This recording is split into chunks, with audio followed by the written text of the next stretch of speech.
नमस्कार, आदाब, सत श्री अकाल, शुभ प्रभात। हाजिर है एक बार फिर से लेके दैनिक समसामयिकी की घटनाएं जो बनी है कल रात तक की सुर्खियों से। तो इससे पहले मैं एक सुविचार प्रस्तुत करना चाहूंगा कि जीवन में ऐसी कोई चीज नहीं है जिसे आप हासिल नहीं कर सकते। दुनिया की ऐसी कोई भी चीज आपको नहीं रोक सकती, कोई भी ताकत नहीं रोक सकती, फिर चाहे वो ओलंपिक की दौड़ हो या जीवन की दौड़। तो इन्हीं सुविचारों के साथ आज का पहला प्रश्न आप सबके समक्ष। शुभ प्रभात। मैं निखिल कक्षा 5 का छात्र आज के सामान्य दैनिक प्रश्नों के साथ। प्रश्न 1, विदेश मंत्री एस जयशंकर ने किस देश में तुलसी घाट बहाली परियोजना का शुभारंभ किया है? आज तो वैसे क्वेश्चन हिंदी में है, कोई दिक्कत नहीं आनी चाहिए छोटे बच्चों को भी। Yes, second boy in this row, in this line, second boy, second number, या you, yes you. What is answer? Uganda. क्या इस बच्चे का आंसर सही है? Right answer, Uganda. विदेश मंत्री एस जयशंकर ने युगांडा के कंपाला यात्रा के दौरान वाराणसी की तुलसी घाट बहाली परियोजना का शुभारंभ किया। Uganda country. सबसे पहले तो हमें यह मालूम होना चाहिए ये स्थित कहाँ पे है। एक बार जोरदार ताली इस बच्चे के सही आंसर पे। बेटा, मक्खियों को आप ना छेड़े। आप थोड़ा इस बात का विशेष ध्यान रखा जाए। कौन से कॉन्टिनेंट में स्थित है? सबसे पहला क्वेश्चन हमें पता होना चाहिए। कोई बताना चाहेगा? Africa continent. बच्चों, कौन से कॉन्टिनेंट में है? Africa continent. अफ्रीका कॉन्टिनेंट में 54 कंट्रीज है। कितनी है? 54 कंट्रीज। अफ्रीका कॉन्टिनेंट एकमात्र ऐसा कॉन्टिनेंट है जिसमें तीनों लाइनें गुजरती है। सर, कौन सी लाइन की बात कर रहे हो? Tropic of cancer 23 degree and half north, equator 0 degree, और tropic of Capricorn 23 degree and half south. ये तीनों लाइन एकमात्र कॉन्टिनेंट है जहां से गुजरती है। ये जीके का क्वेश्चन बनता है यहाँ से। अब युगांडा के बारे में कुछ विशेष बातें। युगांडा, आपके लिए टास्क है कि युगांडा का जो प्रेसिडेंट और प्राइम मिनिस्टर कौन है। चलो प्राइम मिनिस्टर के मैं हिंट दे देता हूँ। युगांडा के प्राइम मिनिस्टर रोबिन हुड करके नाम है, रोबिन हुड। और आपके लिए टास्क रहेगा। युगांडा की कैपिटल, इसी क्वेश्चन में आंसर छुपा था। युगांडा की कैपिटल देख तो कितने बच्चों ने गौर से सुना है? Okay, no problem. Yes, you tell. Kampala. जोरदार तालियां इस गुड़िया के लिए, इस बच्ची के लिए। कंपाला। अच्छा, इसकी करेंसी क्या है? युगांडा की करेंसी शिलिंग।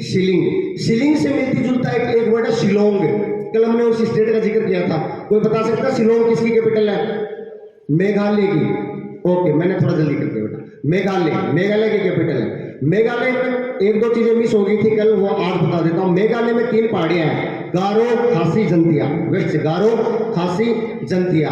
जो खासी जो पहाड़ी है खासी, उसमें मोसिनराम नाम की जगह है। पूरे वर्ल्ड में सबसे ज्यादा बारिश कहाँ पे होती है? मोसिनराम में होती है, मेघालय में। अच्छी बात है। लेकिन मेघालय के मैंने 2 नेशनल पार्क बताना भूल गया था। मेघालय में कितने नेशनल पार्क है? 2। पहला बालपक्रम, दूसरा नोकरेक। याद कैसे करोगे? कोई बालक है, बालक है, वो नौका की सवारी कर रहा है। बालक किसकी सवारी कर रहा है? नौका की। बालपक्रम, नोकरेक। ये बातें हो गई मेघालय की। अब युगांडा की लोकेशन वर्ल्ड मैप पे ध्यान से सुनिएगा। युगांडा वैसे तो क्या है? लैंडलॉक कंट्री है। क्या है? Landlocked country. जो कल भी मैंने बताया था, जो किसी भी समुद्र से डायरेक्ट कॉन्टेक्ट में ना हो। हाँ, हो सकता है नदी और झील क्या हो। अब युगांडा के नॉर्थ में आता है साउथ सूडान। कौन सी कंट्री आती है? South Sudan. ओके, उसके बाद में नॉर्थ ईस्ट में आएगी केनिया। नॉर्थ ईस्ट में क्या आएगी? केनिया। फिर तंजानिया। केनिया और तंजानिया के बीच में एक लेक है, लेक विक्टोरिया। फेमस चीज क्या है? Lake Victoria. अच्छा सर, इसका नाम विक्टोरिया क्यों पड़ा? ये तो अफ्रीका में है। विक्टोरिया इसलिए पड़ा क्योंकि ऐसी कोई भी कंट्री नहीं थी जिसको इंग्लैंड ने हथियाया नहीं था। इंग्लैंड पे इसका शासन था, इसलिए आगे रानी विक्टोरिया के नाम पे लेक विक्टोरिया का नाम रख दिया। 3 चीजें हो गई, साउथ सूडान हो गया, केनिया हो गई और तंजानिया हो गया। इसके बाद में आएगी कंट्री रवांडा। कौन सी कंट्री आएगी साउथ वेस्ट में? रवांडा। उसके बाद में आएगी डेमोक्रेटिक रिपब्लिक ऑफ कॉन्गो। ये 5 कंट्री इसको साझा करती है बाउंड्रियां। Next question. प्रश्न 2, भारत का पहला 3D मुद्रित डाकघर कहाँ खुलेगा? यस, इसमें काफी बच्चे आंसर यही से ऑडियंस में ले लेते हैं। Birthday girl, you tell the answer. अपना नाम और अपनी क्लास में बताओ। सोनाक्षी 7th क्लास के बच्चे ने सही आंसर दिया है। जोरदार तालियां इनके लिए। बेंगलुरु। 1100 वर्ग फुट में बने इस डाकघर के निर्माण में करीब 23 लाख रुपए की लागत आएगी। बेंगलुरु की बात हो रही है तो पिछले 10 दिनों में कर्नाटका, दूसरी बार हम जिक्र कर रहे हैं कर्नाटका के बारे में। तो कर्नाटका जिसका फॉर्मेशन कब हुआ था, कर्नाटका का फॉर्मेशन, यस बार्टिगल, 1 नवंबर 1956। वेरी गुड, 1 नवंबर 1956। क्या कर्नाटका के बारे में और बातें बता सकते हो आप, बॉर्डर वगैरह कुछ भी, चीफ मिनिस्टर, गवर्नर? अच्छा, चीफ मिनिस्टर और गवर्नर कौन है कर्नाटका के? पहले गवर्नर फिर चीफ मिनिस्टर, बताइए। गवर्नर और चीफ मिनिस्टर कौन है?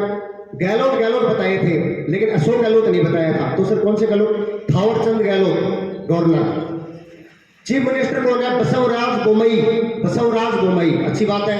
अब एक बात बताइए, नेशनल पार्क 5 है, पहले नेशनल पार्क का जिक्र कर लेते हैं, फिर बाउंड्री की बात कर लेते हैं, ठीक है ना। 6 स्टेट लगते हैं, 5 नेशनल पार्क, ध्यान से सुनना। नेशनल पार्क अल्फाबेट वाइज बताऊंगा।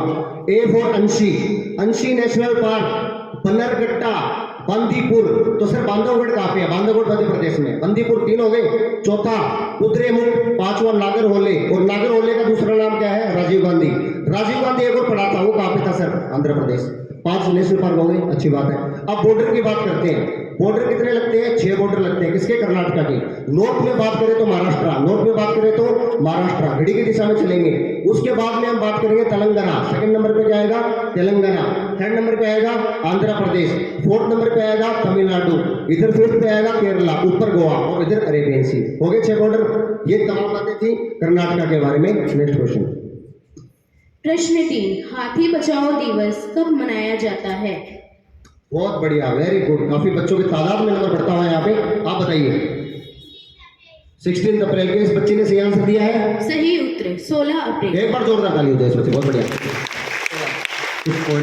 हाथी बचाओ दिवस पहली बार 16 अप्रैल 2012 को मनाया गया था।